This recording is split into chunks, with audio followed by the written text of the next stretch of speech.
이 영상은 환자의 궤양성 대장염의 이해를 돕기 위해 제작되었습니다. 궤양성 대장염이란 무엇인가요? 궤양성 대장염은 장기간에 걸쳐 반복되는 만성 염증성 장질환이며 대장에 국한되어 장벽에 염증이 발생하는 질환입니다.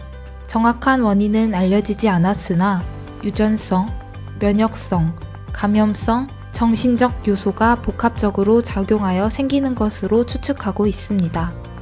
염증이 지속되면 드물지만 협착, 천공 등의 합병증이 발생할 수 있고 만성 염증의 결과로 대장암이 발생할 수도 있습니다. 궤양성 대장염은 난치병이지만 정확히 진단받고 환자와 의료진이 함께 노력하여 꾸준히 관리하면 일반인과 차이 없는 삶의 질과 수명을 유지할 수 있습니다. 궤양성 대장염은 어떤 증상이 생기나요? 가장 흔한 증상은 혈변과 설사이며 그 외 대변 절박증, 점액질 대변, 야간 설사, 경련성 하복부 통증 및 불쾌감 등이 발생할 수 있습니다. 심한 경우에는 식욕 부진, 오심, 구역, 구토, 발열, 전신 쇠약감, 체중 감소 등이 발생할 수 있습니다. 이러한 증상들은 호전과 악화를 반복하며 증상이 심하게 악화된 경우에는 의료진과의 소통을 통해 치료를 변경하기도 합니다. 장외 전신 증상은 어떤 것들이 있나요?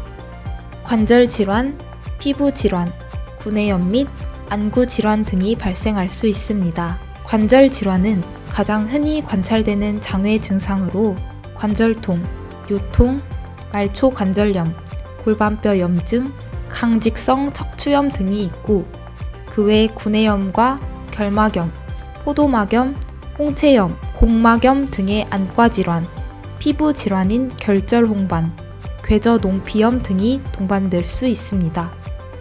또한 요로결석, 간 및 담석 질환, 혈전 색전증 등이 동반될 수도 있습니다. 궤양성 대장염은 어떻게 진단하나요? 환자의 병력과 임상 양상, 신체 검진, 혈액 및 대변 검사, 대장 내시경 혹은 구불 결장경 검사 및 조직 검사 소견을 종합하여 진단합니다.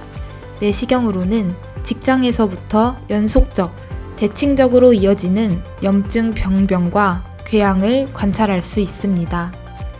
대장 내시경은 장 협착이 있는 환자를 대상으로 풍선 확장술을 위한 치료로도 사용됩니다. 혈액 검사와 대변 검사는 질병 진단에 도움이 되고 심한 정도를 평가할 수 있습니다. 궤양성 대장염의 약물 치료는 무엇인가요? 중증도, 침범 부위, 합병증 동반 여부에 따라 적절한 약제를 선택하여 사용하게 되며 각 약제마다 관해 유도 또는 관해 유지 효과의 차이를 보이므로 치료 단계에 맞는 약제를 사용합니다. 아미노살리실산, 경도 및 중등도 궤양성 대장염의 관해 유도 및 관해 유지에 사용됩니다. 경구와 좌약 및 관장의 국소 치료를 병행할 때 치료 효과가 좋습니다. 경구제로는 펜타사, 메자반트, 아사콜이 있으며 좌약으로는 펜타사, 아사콜, 그리고 관장액으로는 아사콜이 있습니다. 펜타사의 경우 하루 총 4g, 환자의 수능도에 따라 알약 4알 혹은 가루약 2포로 복용하게 되며 메자반트와 아사콜의 경우 총 4.8g을 메자반트는 4알, 아사콜은 3알을 복용하게 됩니다. 좌약과 관장액은 투여 직전 화장실을 다녀오도록 하며 투여하기 편하도록 왼쪽으로 누워 오른 무릎이 가슴 쪽으로 향하게 한 후 약물을 투여합니다. 만일 투약 후 10분 이내에 약이 빠져나와 버렸다면 재차 투약을 하도록 합니다. 장기 안전성이 잘 증명된 약물로 부작용은 두통이 가장 흔하지만 약제를 중단할 정도로 심하지는 않으며 시간이 지나면 대부분 호전됩니다. 드물게 피부 발진, 신기능 장애, 췌장염을 유발할 수 있습니다. 직장으로 투여 시 가려움, 직장의 불쾌감, 변을 못 참는 증상과 같은 국소 반응이 나타날 수 있습니다. 스테로이드, 중등도 또는 중증 궤양성 대장염 활동기에 관해 유도에 사용되는 강한 항염증 작용을 하는 약물입니다.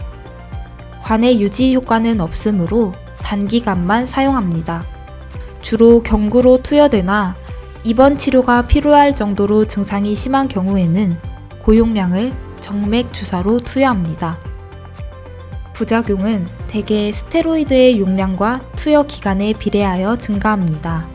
부작용에는 혈압 및 혈당 상승, 둥근 얼굴, 여드름, 감염에 대한 저항력 감소, 기분장애, 백내장, 골다공증 등이 있습니다.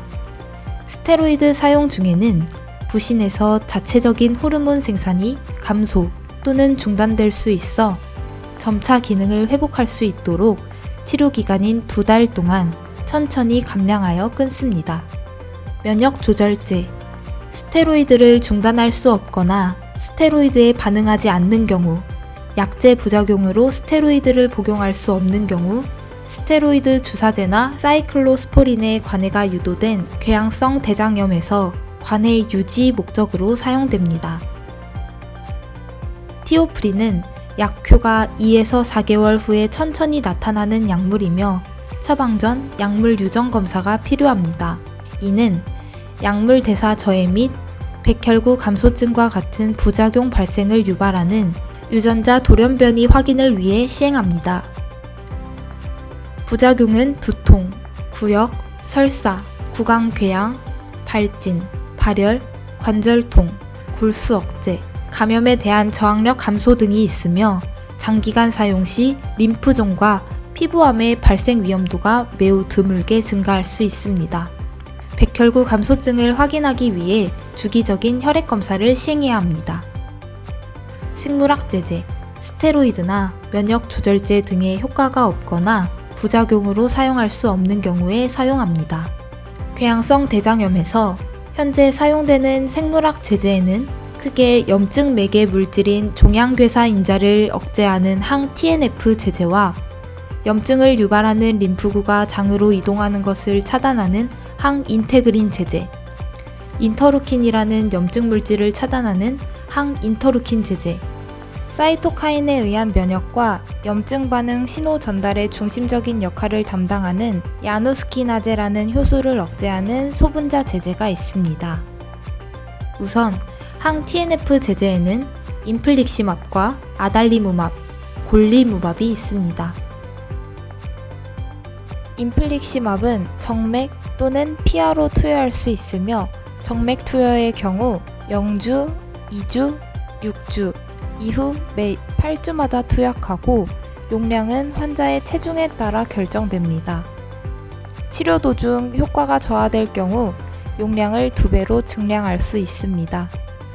피하 주사의 경우 2주마다 투여하게 되며 유지요법 중에만 사용이 가능하고 증량이 불가합니다. 우리 병원에서는 자가주사법을 교육하고 주사 스케줄을 안내하는 프로그램을 연계하고 있습니다. 주치의와 상의하여 정맥주사에서 피하주사 또는 피하주사에서 정맥주사로 투여 방법을 바꿀 수 있습니다. 호흡 곤란이나 가슴 답답함, 현기증을 호소하는 주입 반응 부작용이 나타날 수 있어 첫 투약 시에는 속도를 단계적으로 올리며 2시간 이상 천천히 투약합니다. 아달리무맙은 2주에 한 번 피하 경로로 투여합니다. 첫 주에 160mg, 2주 후 80mg을 투여하고 이후에는 2주마다 40mg을 투여합니다. 치료 도중 효과가 저하될 경우 투여 간격을 1주로 단축할 수 있습니다. 우리 병원에서는 자가주사법을 교육하고 주사 스케줄을 안내하는 프로그램을 연계하고 있습니다. 자가주사 부위는 대퇴부 또는 복부를 포함하며 주사 부위는 교대로 바꿔야 합니다. 부작용에는 약제 주사 부위의 국소 부작용, 두통, 발열, 오한, 두드러기, 발진, 건선, 결핵과 같은 감염증, 관절통, 드물게 심한 알레르기 반응, 간염, 루푸스 유사 증상이 일어날 수 있습니다. 우렬성 심부전과 만성 바이러스 간염의 악화가 발생할 수 있으므로 투여 전에 병력을 확인하여야 합니다. 활성기 암 환자에게는 투약할 수 없습니다. 골리무밥은 피하로 투여하며 200mg을 치료 첫 주에 투여하고 그로부터 2주 후에 100mg을 투여합니다. 이후에는 4주에 한 번 100mg을 투여합니다. 부작용에는 약제 주사 부위의 국소 부작용, 두통, 발열, 오한, 두드러기, 발진, 건선, 결핵과 같은 감염증, 관절통, 드물게 심한 알레르기 반응, 간염, 루푸스 유사 증상이 일어날 수 있습니다. 또한 우렬성 심부전과 만성 바이러스 간염의 악화가 발생할 수 있으므로 투여 전에 병력을 확인하여야 합니다. 활성기 암 환자에게는 투약할 수 없습니다. 항인터루킨 제제에는 유스테키노맙이 있으며 첫 치료는 정맥 주사를 통한 유도요법으로 시작하며 약 1시간 정도 투여받게 됩니다. 처음 용량은 환자의 체중에 따라 결정됩니다. 첫 주사 8주 후에 90mg을 피하 주사하게 되고 이후에는 12주 간격으로 투여하게 됩니다. 치료 도중 효과가 저하될 경우 투여 간격을 8주로 단축할 수 있습니다. 부작용에는 감염의 위험이 증가하거나 잠복성 감염을 다시 활성화할 가능성이 있어 약물 투약 전에 감염성 질환 검사를 미리 시행하게 됩니다. 상기도 감염 및 비인두염 증상, 어지러움, 두통, 설사, 구역, 구토, 소양감, 근육통, 관절통, 주사 부위 홍반 및 통증을 유발할 수 있습니다. 항인테그린 제제에는 베돌리주맙이 있으며 장에만 선택적으로 작용하여 전신 감염의 위험을 낮춰주어 전신 부작용이 적은 약입니다. 베돌리주맙은 300mg을 정맥 또는 피하로 투여할 수 있으며 정맥 투여의 경우 0주, 2주, 6주, 이후 매 8주마다 투약합니다. 치료 도중 효과가 저하될 경우 투여 간격을 4주로 단축할 수 있습니다. 피하 주사의 경우 2주마다 투여하게 되며 유지요법 중에만 사용이 가능하고 증량이 불가합니다. 우리 병원에서는 자가주사법을 교육하고 주사 스케줄을 안내하는 프로그램을 연계하고 있습니다. 주치의와 상의하여 정맥주사에서 피하주사 또는 피하주사에서 정맥주사로 투여 방법을 바꿀 수 있습니다. 매우 드물게 호흡 곤란이나 가슴 답답함, 현기증을 호소하는 주입 반응 부작용이 나타날 수 있으며 장에만 선택적으로 작용하여 위장관 감염이 나타날 수 있습니다. 소분자 제제는 토파시티닙이 있으며 총 16주의 유도요법 기간 경구로 1회 10mg, 하루 총 20mg을 아침, 저녁 2회 복용합니다. 이후 유지요법으로 1회 5mg, 하루 총 10mg을 아침, 저녁 2회 복용합니다. 치료 도중 효과가 저하될 경우 다시 용량을 이전처럼 증량할 수 있습니다. 고령 환자 및 흡연자, 다른 심혈관 위험 요인이 있는 환자에게 주의가 필요하며 혈전 생성 위험이 증가할 수 있어 투여 전 혈전증의 위험을 면밀히 평가해야 합니다. 또한 대상포진 발생 위험이 있으며 림프종, 고형 종양 등 악성 종양의 발생 가능성도 드물게 있습니다. 임신 계획 중에는 주치의와 상의하여 투약 중단을 고려해야 합니다. 궤양성 대장염의 외과적 치료는 무엇인가요? 궤양성 대장염 환자에서의 수술은 약물 치료에 효과가 없는 경우 대장 천공, 대장 출혈, 독성 거대 결장, 대장암이 의심되거나 진단된 경우에 시행합니다. 1단계로 전체 대장을 제거한 후 소장의 마지막 부분인 회장으로 저장낭을 만들어 항문에 문합시켜주는 전대장 직장 절제술 및 회장낭 형성술을 시행하면서 인공항문을 생성한 후 2단계로 수개월 후에 인공항문을 복원하는 방법이 일반적인 수술치료법입니다. 이와 같이 대장 전체를 모두 절제해야 하고 수술 후에도 합병증이 발생할 수 있으므로 내과적 치료가 우선시되며 수술은 꼭 필요한 경우에만 시행하게 됩니다. 강남 세브란스 병원 염증성 장질환 클리닉에서는 소화기 내과, 대장학문외과, 류마티스 내과, 피부과, 영상의학과 등 각 분야의 전문 의료진과 간호사들의 다학제 진료를 통해 염증성 장질환 환자의 치료와 관리를 위하여 노력하고 있습니다. 환자 여러분들의 치료를 위해 항상 최선을 다하겠습니다.